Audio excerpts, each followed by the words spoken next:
Middle east का क्षेत्र इस समय दुनिया भर में जंग का अखाड़ा बना हुआ है। पिछले साल अक्टूबर में हमास और इजराइल के बीच शुरू हुई ये जंग अब लेबनान तक पहुंच गई है। पिछले दिनों इजराइल पर बम बरसाकर ईरान की भी इस जंग में एंट्री हो चुकी है।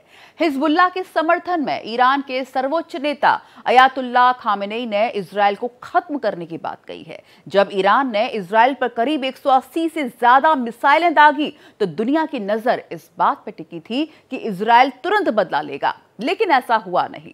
इजराइल धमकी पर धमकी दे रहा है, लेकिन हमला करने की हिम्मत नहीं जुटा पा रहा है। इसके पीछे ईरान की भी एक बहुत बड़ी चाल है। दरअसल वो इजराइल को ऑक्टोपस वॉर में फंसा रहा है। ईरान के अलावा इराक, यमन, लेबनान और गाजा से लगातार इजराइल पर हमले करवा रहा है। इजराइल ऐसा फंसा है कि अपनी जमीन पर हमले रोके या फिर ईरान पर अटैक करे, ये उसे समझ में नहीं आ रहा।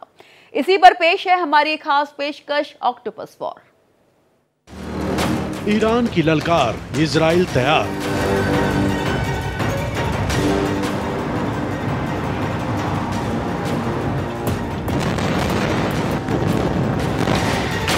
महायुद्ध से मिडिल ईस्ट में हाहाकार।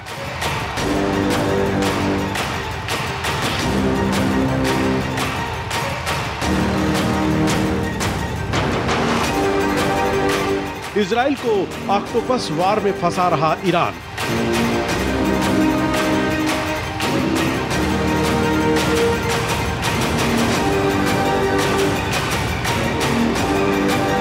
आठ फ्रंट से वार झेल रहा इजराइल।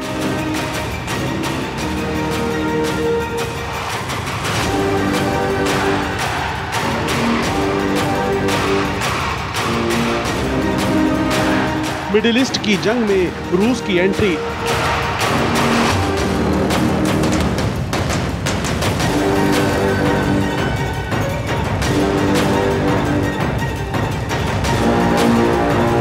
इजराइल ईरान के बीच तनाव जारी।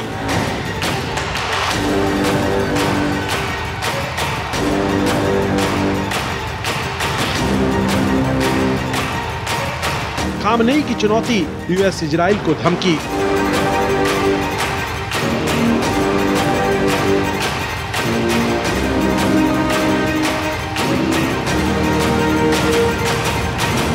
नेतन्याहू ने खाई कसम, ईरान का बदल देंगे चेहरा।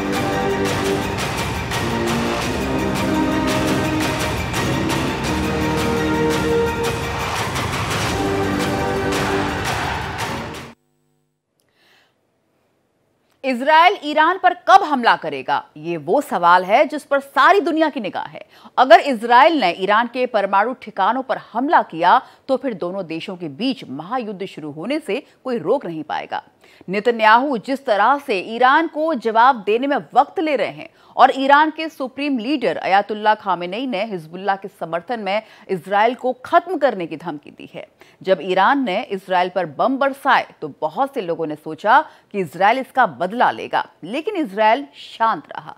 लेकिन अब दोनों देशों के बीच ऑक्टोपस वॉर की स्थिति बन गई है। और क्या है ईरान की चाल और क्या है ऑक्टोपस वॉर, देखिए ये रिपोर्ट। ऑक्टोपस वार में फंसा इजराइल। मिडिल ईस्ट जंग का अखाड़ा बन चुका है। पश्चिम इससे पहले ही प्रभावित था, अब पश्चिम एशिया भी इससे प्रभावित होता नजर आ रहा है। इजराइल बहुत बार ईरान को धमकी तो दे चुका है, लेकिन वह अभी तक हमला नहीं कर पाया है। दरअसल मिडिल ईस्ट में ईरान बहुत बड़ी चाल चल रहा है। वह इजराइल को ऑक्टोपस वार में फंसा रहा है। वो इजराइल पर लगातार इराक, यमन, लेबनान और गाजा से हमले करवा रहा है। इस तरह से इजराइल के लिए तय कर पाना मुश्किल हो जाएगा कि वो इन हमलों से अपनी जमीन को बचाए या ईरान पर हमला करे। इतना ही नहीं, ईरान अब अरब देश के नागरिकों को इजराइल के खिलाफ हथियार उठाने की तैयारी करवा रहा है। वह ऑक्टोपस युद्ध की नीति के तहत अरब नागरिकों के भीतर कट्टरवाद भरकर इजराइल की जमीन पर हमला करने की तैयारी कर रहा है। इजराइल इस वक्त 8 फ्रंट से वार झेल रहा है। इजराइल और हमास की लड़ाई अगर देखें तो गाजा पट्टी में 1 साल से ऊपर हो रखा है। ईरान जो है उसके आ जाने से, इस युद्ध में एकदम खुलकर सामने आ जाने से मिडिल ईस्ट के जो अभी डायनामिक्स है एकदम पूरे बदल चुके हैं। ईरान जो है हमेशा पीछे से पूरा सपोर्ट कर रहा था अपने एक्सिस ऑफ रेजिस्टेंस को। ये पूरा जो एक्सिस ऑफ रेजिस्टेंस है इजराइल के खिलाफ काम किया जा रहा है, इन लोग का एक शपथ लिया हुआ है कि उन्होंने शपथ ग्रहण किया कि वो लोग इजराइल को किसी न किसी तरह से उसको नष्ट करना चाहते हैं। इतना ही नहीं, इजराइल के खिलाफ आयतुल्लाह खमैनी ने भी ईरान में उन्होंने स्टेटमेंट इजराइल के खिलाफ यही दिया है। साथ ही साथ जिस तरीके से एक एक्सेस ऑफ रेजिस्टेंस तैयार कर रखा है ईरान ने इजराइल के खिलाफ, तो इजराइल को सब जगह से घेर लिया गया है और हर जगह से कुछ ना कुछ वहां पर इजराइल के खिलाफ वहां पे बमबारी भी होती जा रही है, मिसाइल्स भी आ रहे हैं, घुसपैठ करने की कोशिश की जा रही है और इजराइल पे पूरे के पूरे हमले हर एक्सेस से हो रहा है। ईरान ने बदला जंग का रुख। एक रिपोर्ट के मुताबिक ईरान ने जंग का पूरा रुख ही बदल दिया।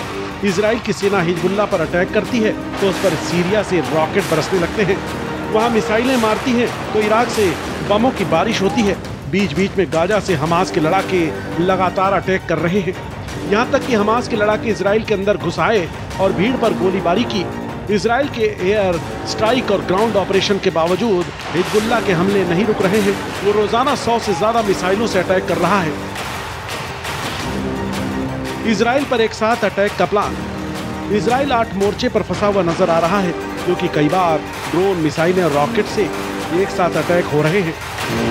इजराइल का दावा है कि रूस भी इस युद्ध में कूद चुका है, वह हिजबुल्लाह को मदद कर रहा है। आखिर इतने रॉकेट उसके पास आ कहां से रहे हैं?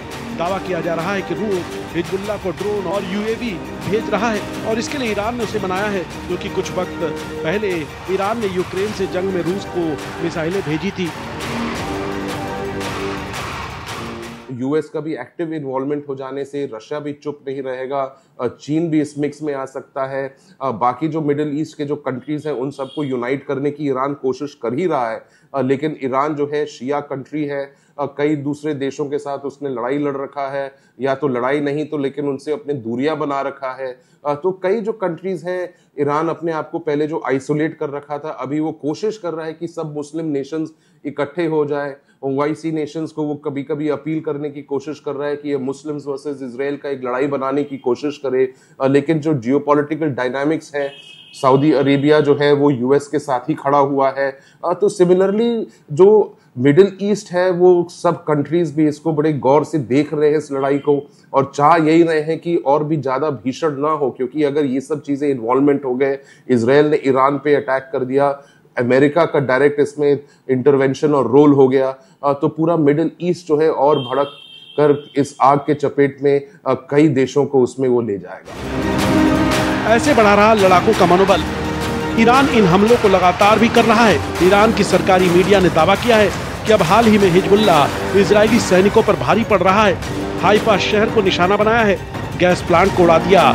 इस बीच ईरान के राष्ट्रपति भी अपने बयानों के जरिए हिजबुल्लाह और हमास के लड़ाकों का मनोबल बढ़ाते दिख रहे हैं।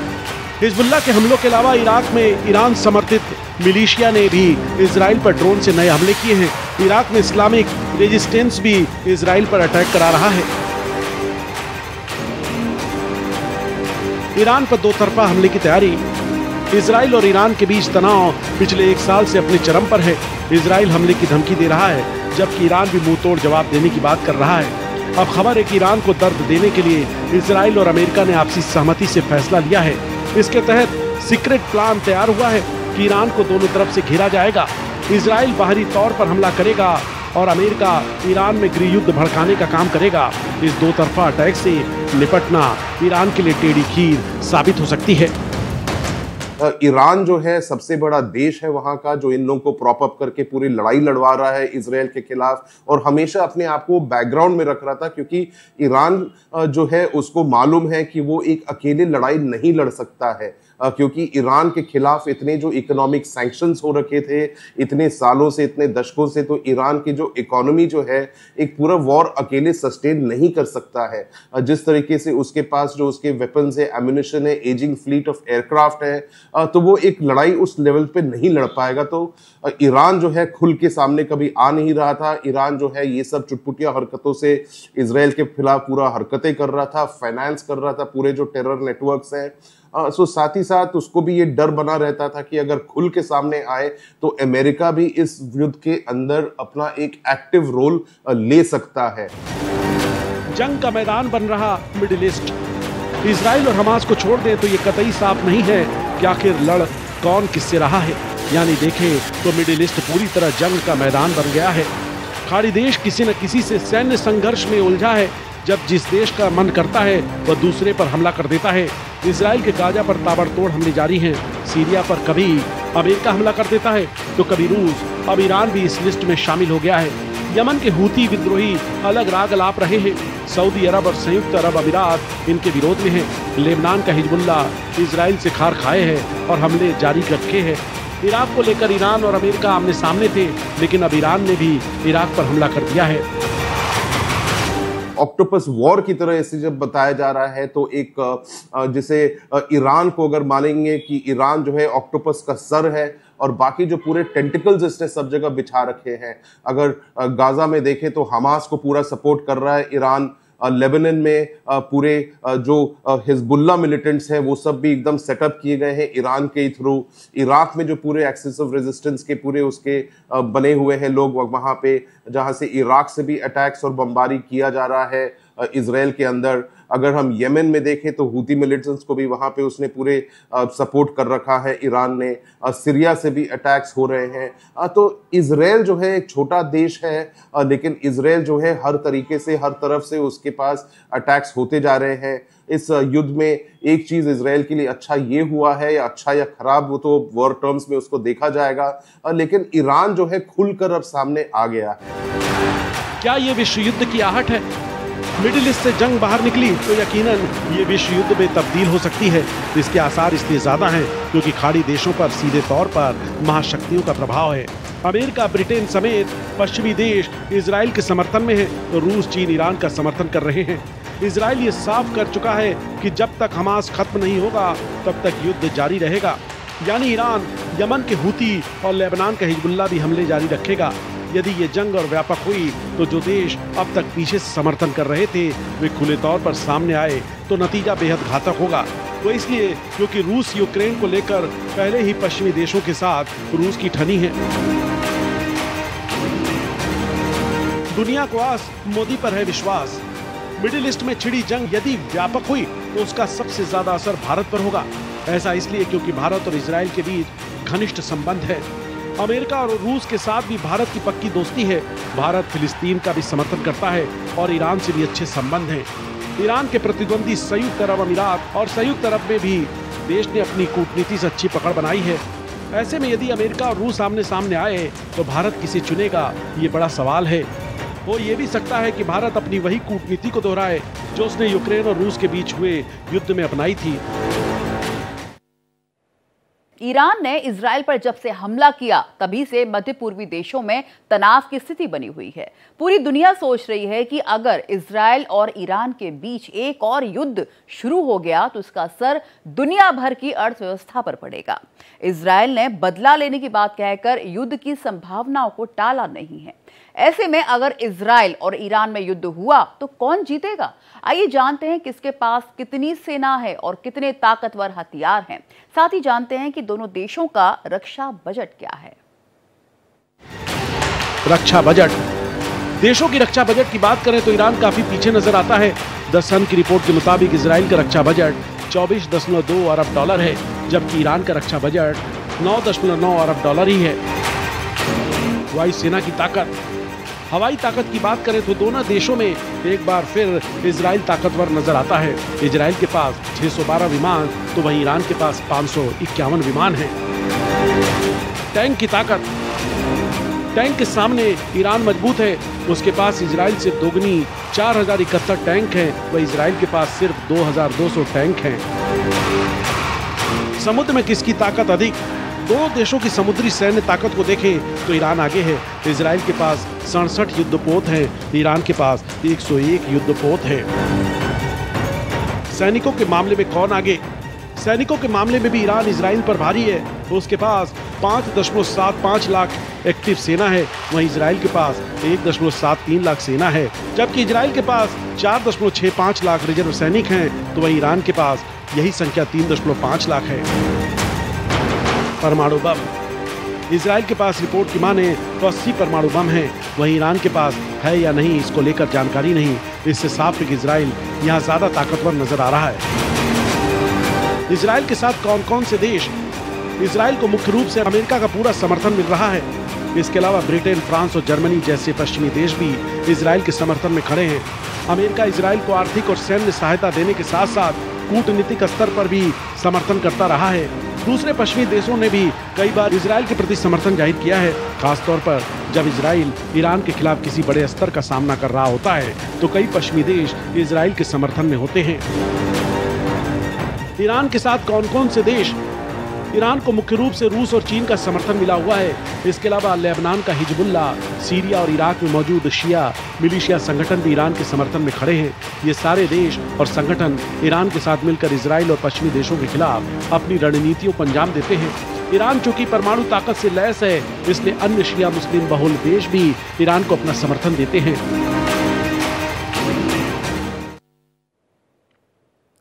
इजराइल पर 1 अक्टूबर को ईरान की ओर से भीषण मिसाइल अटैक के बाद से लगातार गंभीर सैन्य तनाव बना हुआ है।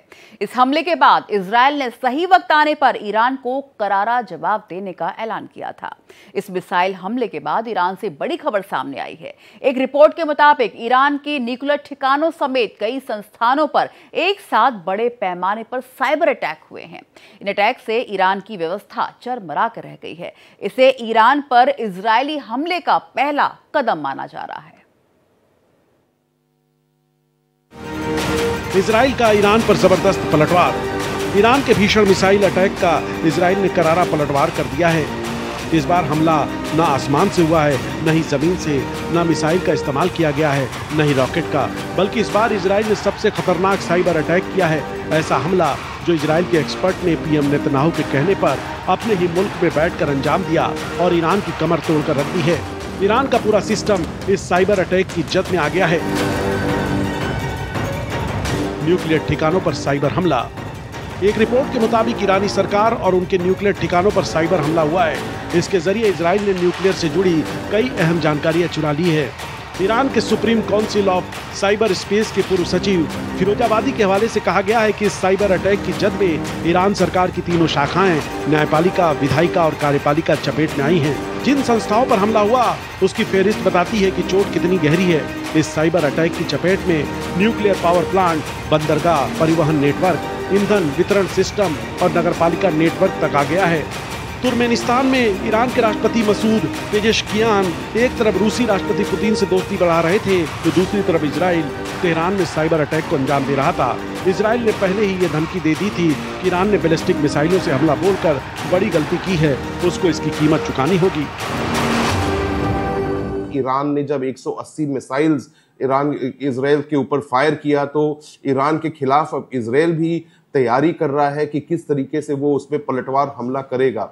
इजराइल जो है एक छोटा देश है, वो अपने देश के अंदर बहुत ज्यादा लड़ाई लड़ना नहीं चाह रहा है, लेकिन कई जगह जिस तरीके से जो उसका आयरन डोम है, उसके डेविड स्लिंग है, एरो 2, एरो 3, उसके जो एयर डिफेंस सिस्टम्स हैं, कहीं ना कहीं ब्रीच होते जा रहे हैं, क्योंकि जिस तरीके के अभी जो ड्रोन्स आ रहे हैं, जिस तरीके के मिसाइल्स आ रहे हैं, तो उनको फूल करने के लिए वो लोग बहुत कोशिश करते हैं। उनके एयर डिफेंस सिस्टम को मिसाइल्स और ड्रोन्स को साथ साथ भेजा जा रहा है। नए टेक्नोलॉजी के ड्रोन्स भी आ रहे हैं कार्बन फाइबर से, जिनमें अभी जो जीपीएस ब्लॉकिंग के जो एयर डिफेंस मैकेनिज्म्स रहते हैं कि जीपीएस को जैम कर दें, जिस तरीके से वो ट्रैक करते हुए आ रहे हैं, तो उसका भी उन लोग ने एक दूसरा तरीका निकाला है कि वो जो जीपीएस डिपेंडेंसी जो है उन लोगों का यूएस बेस्ड और बाकी जीपीएस को न यूज कर वो रशियन सैटेलाइट्स या चाइनीज सैटेलाइट्स के बेस्ड जीपीएस से उसको इस्तेमाल कर रहे हैं, तो उनको जैम करना उनको मुश्किल हो जा रहा है, जिसके वजह से अभी जो हाल में देखे हैं कि जो अभी एक ड्रोन आके अभी नॉर्थ इजराइल में जाके अभी गिरा है लेबनान के थ्रू, जिसमें काफी कैजुअलिटीज हुए हैं इजराइल के खुद मिलिट्री बेस के अंदर। नेतन्याहू ने अपनी धमकी सही साबित किया। इजराइल ने अपनी धमकी सही साबित कर दिया। अमेरिका ईरान के परमाणु ठिकानों और तेल ठिकानों को निशाना नहीं बनाने की चेतावनी इजराइल को दे रहा था। इजराइल ने भी सीधा हमला नहीं बोला, लेकिन साइबर अटैक के जरिए ईरान को करारा जवाब दे दिया। ये ईरान पर इजराइल का पहला हमला है। देखना होगा कि दूसरा हमला कब होता है। वैसे ईरान और इजराइल की लंबी दुश्मनी में ये पहला मौका नहीं है जब इजराइल ने साइबर अटैक किया है। साइबर अटैक में माहिर इजराइल 14 साल से इस तरह के हमले इजराइल कर रहा है। इजराइल साइबर अटैक में माहिर माना जाता है। हाल में पेजर और वॉकी टॉकी धमाकों के बाद से माना जा रहा है कि इजराइल के पास दुश्मन को नुकसान पहुंचाने के कई हथियार हैं। उसकी खुफिया एजेंसी मोसाद ऐसे कई हमले पहले भी करा चुकी है, दुश्मन को माकूल जवाब दे चुकी है। जून 2010 में इजराइल के स्टक्सनेट वायरस ने ईरान के बुश शहर में मौजूद परमाणु संयंत्र के कंप्यूटर पर हमला किया था। अमेरिका को देखें तो बहुत बड़ा अभी एक जो डेवलपमेंट ये है कि अमेरिका अपना air defence system THAAD THAAD जो वर्ल्ड का सबसे एडवांस एयर डिफेंस सिस्टम है, उसको भी वहां पर वो लाकर लगा रहा है और 100 उसके अमेरिकन ट्रूप्स भी आ रहे हैं इजराइल के अंदर। तो कहीं ना कहीं इसमें दो पहलू खुल के आते हैं मिडिल ईस्ट में कि इजराइल की जो लड़ाई है यहाँ तो और भीषण होने वाली है, जिसमें जो आयरन डोम है, डेविड स्लिंग है, ये सब पूरे मिसाइल्स और प्रोजेक्टाइल्स को कंट्रोल नहीं कर पा रहे हैं। तो यूएसए जो है और उसको ऑगमेंट कर रहा है मिसाइल एयर डिफेंस का। और साथ ही साथ दूसरी चीज ये भी हो सकता है कि अब इजराइल जो है तैयारी कर रहा है ईरान के ऊपर बहुत बड़ा हमला करने के लिए, जिसके वजह से अमेरिका भी अपने बैलिस्टिक मिसाइल डिफेंस सिस्टम को वहां पर प्लेस कर रहा है इजराइल के अंदर, ताकि बहुत ज्यादा डैमेज अगर दूसरे देशों से इस पर बमबारी हो तो यूएस भी उसमें मदद करके उसको हेल्प कर सके। इजराइल के स्टक्सनेट वायरस, इस साइबर हमले में 30,000 कंप्यूटरों पर असर पड़ा था।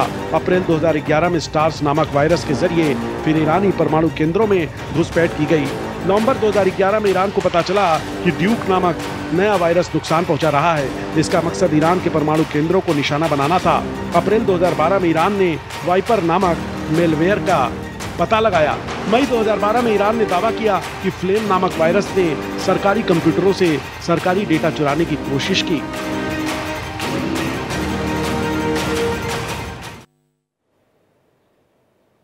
इस खास पेशकश में मेरे साथ फिलहाल इतना ही, लेकिन देश विदेश की तमाम बड़ी खबरों के लिए लगातार देखते रहिए भारत एक्सप्रेस।